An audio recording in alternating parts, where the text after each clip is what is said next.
आज आपण पौष्टिक असे शेंगदाणे लाडू बघणार आहोत। त्यासाठी मी इथे जाड बुडाची कढई घेतली आहे आणि 1 वाटी शेंगदाणे टाकले आहेत। गॅस हा मोठाच ठेवला आहे। आपण शेंगदाणे परतून घ्यायचे, जास्त भाजायचे नाही आणि कच्चेही ठेवायचे नाही। तर या पद्धतीने मी सतत हलवून हे शेंगदाणे भाजून घेते। गॅस मीडियम केलेला आहे आणि हे बघा शेंगदाणे भाजत आलेले आहेत। हे लाडू पौष्टिक तर आहेतच, पण खायला पण तितके सुंदर लागतात। तर इथे आपले शेंगदाणे हे भाजून झालेले आहेत। आता आपण गॅस बंद करूया। शेंगदाणे भाजले हे कसे ओळखायचे, त्याचं चाल हे पटकन निघालं तर शेंगदाणे हे व्यवस्थित असे भाजलेले गेलेले आहेत। तर हे एका ताटामध्ये मी काढून घेते थंड होण्यासाठी। आता हे व्यवस्थित असं पसरून मी थंड करून घेते आणि त्याच्यावरची सालही काढून घेते। सालही तुम्ही सालासकटही करू शकता शेंगदाण्याचे लाडू, किंवा तुम्हाला जर साल नको असेल शेंगदाण्यावरती तर तुम्ही डायरेक्ट बारीक केलं तरी चालेल, सालासकट नाही तर साल काढलं तरीही चालेल। तर इथं त्याच कढईमध्ये मी थोडेसे तीळ घेतलेले आहेत। एक अर्धा वाटीपेक्षाही कमी तीळ आहेत, म्हणजे पाव वाटी समजलं तरीही चालेल। ते व्यवस्थित असे भाजून घ्यायचे आहेत। आता इथे गॅस हा मीडियम मी ठेवलेला आहे। तीळ पटकन भाजले जातात किंवा करपतातही, त्यामुळे आपल्याला सतत हलवत राहायचं आहे तीळ। आता इथे तीळ भाजून घेतलेले आहेत, म्हणजे थोडंसं हलकं गरम केलेलं आहे। थोडंसं तूप टाकते मी तीळ भाजण्यासाठी। तुम्ही इथे तीळ भाजताना तूप नाही वापरलं तरीही चालेल, नुसतेही तीळ भाजू शकता। तर मी इथे थोडंसं असं तूप टाकलं आहे आणि इथे हे ओलं खोबरं आहे, त्याच्या बारीक अशा मी फोडी करून घेतलेल्या आहेत। ते सुद्धा या तिळामध्ये टाकून थोडंसं मी परतून घेते। व्यवस्थित असं परतून झाल्यावर हे सुद्धा आपल्याला मिश्रण काढायचं आहे। गॅसची फ्लेम आपल्याला मीडियमच ठेवायची आहे। थोडंसं हलकं परतून झाल्यानंतर हे आपल्याला मिक्सर जारमध्ये बारीक करून घ्यायचं आहे। तीळ आणि खोबरं टाकणं हे पूर्णपणे ऑप्शनल आहे, तुम्हाला जर टाकायचे नसेल तर तुम्ही स्किपही करू शकता। पण तीळ आणि खोबरं हे शेंगदाणा लाडूमध्ये खूप सुंदर लागतात, म्हणजे त्याची चव खूप सुंदर लागते। तर इथे मी अशा पद्धतीने शेंगदाण्यावरची सालं काढून घेतलेली आहेत। सगळी सालं काढलेली नाही, थोडीफार काढलेली आहेत आणि थोडीफार तशीच ठेवलेली आहेत। तुम्ही शेंगदाण्यावरची सालं न काढताही तुम्ही लाडू करू शकता, किंवा पूर्णपणे काढूनही करा, नाहीतर या पद्धतीने केलं तरी चालेल। तर मी आता मिक्सर जारमध्ये शेंगदाण्याचा या पद्धतीने कूट करून घेतलेला आहे। पूर्णपणे बारीक करायचं नाही, थोडा जाडा भरडाच ठेवायचा आहे। आता इथे मी कढई मीडियम गॅसवरती ठेवून त्यामध्ये शेंगदाण्याचा कूट टाकते। गॅस हा जास्त मोठा करायचा नाही, मीडियम ठेवायचा आहे, नाहीतर आपले शेंगदाण्याचं कूट हे करपेल। आता थोडंसं तूप टाकून जे तीळ आणि खोबरं आपण कढईमध्ये भाजून घेतलेलं ते या पद्धतीने मी मिक्सरमधून काढलेलं आहे, म्हणजे मिक्सरमध्ये वाटून घेतलेलं आहे, बारीक केलेलं आहे। जास्तही बारीक करायचं नाही, हे सुद्धा आपल्याला थोडंसं जाडं भरडं ठेवायचं आहे या पद्धतीने। आता हे मी कुटामध्ये मिक्स करते आणि इथे घेतलेला आहे मी गूळ। आता हा जो गूळ आहे तो चिक्कीचा गूळ आहे, म्हणजे जो डार्क कलरचा असतो, काळा असा गूळ, तो मी घेतलेला आहे। आता इथे जेवढे मी शेंगदाणे घेतले, म्हणजे 1 वाटी शेंगदाणे, त्याच वाटी प्रमाणामध्ये गूळ घेतलेला आहे। इथे प्रमाण हे सम घ्यायचं आहे, म्हणजे जेवढे आपण शेंगदाणे घेऊ तेवढाच आपल्याला गूळ घ्यायचा आहे।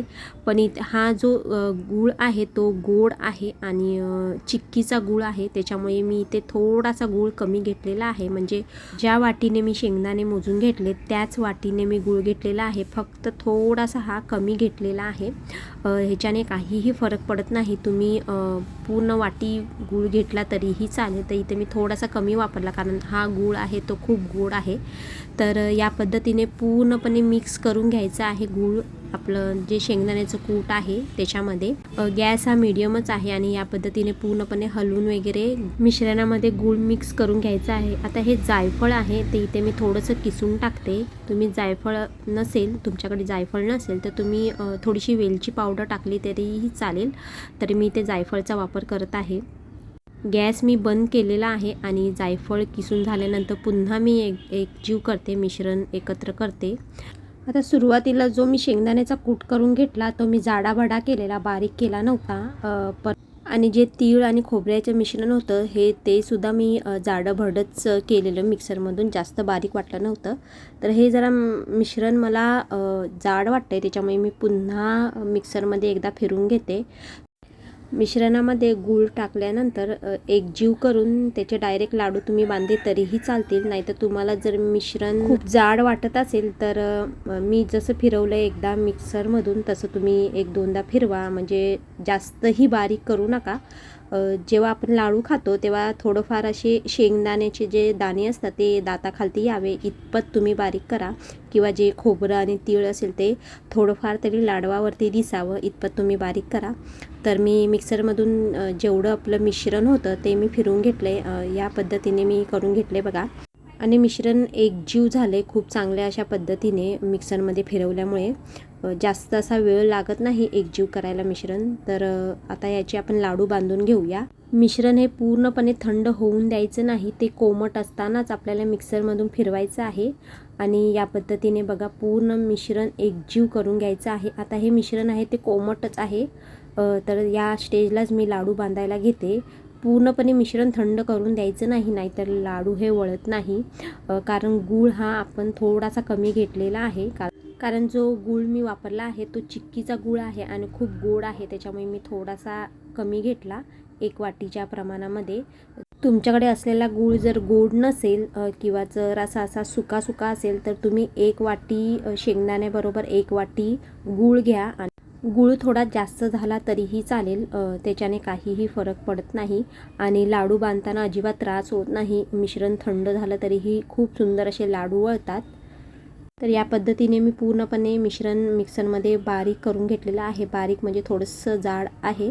आणि या पद्धतीने पूर्णपणे गुठल्या त्याच्या मोडून घेते, मिश्रणामधल्या एकजीव करते आणि लाडू वळायला घेते. तर थोडंसं कोमट आहे तर पटापट लाडू वळून घेते, कारण मिश्रण हे गार झाल्यानंतर अजिबात लाडू वळत नाहीत.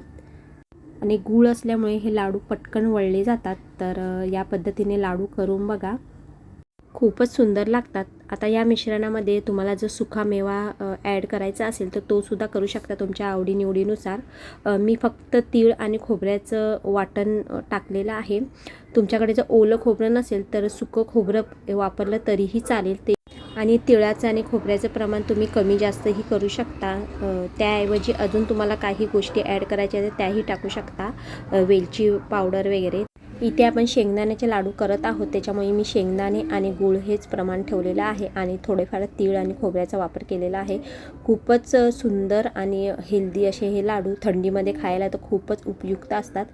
शेंगदाणा आणि गूळ हे खूप शरीरासाठी उपयुक्त आहेत, म्हणजे त्याच्यामध्ये भरपूर असं कॅल्शियम असतं आणि कॅल्शियम हे आपल्या शरीरासाठी खूप महत्त्वाचं आहे. त्याच्यामुळे हे लाडू थंडीच्या दिवसामध्ये खाल्ले जातात आणि करायलाही खूप सोपे आहेत. लहान मुलांच्या ग्रोथसाठी किंवा वजनवाढीसाठी हे खूपच उपयुक्त असे लाडू आहेत. शेंगदाणा लाडू रोज एक तरी लाडू हा लहान मुलांनी खाल्लाच पाहिजे, कारण ह्याच्यामध्ये भरपूर प्रमाणात कॅल्शियम आहे. शिवाय हे वजनवाढीसाठी खूप उपयुक्त असे हे लाडू आहेत. यामध्ये साखरेचा वापर अजिबात केला जात नाही. जर तुम्हाला मिश्रण हे कोरडं वाटत असेल, तुमचे लाडू वळत नसतील तर थोडंसं तूप टाकून तुम्ही मिश्रण गरम करून लाडू वळा, पटकन वळतील.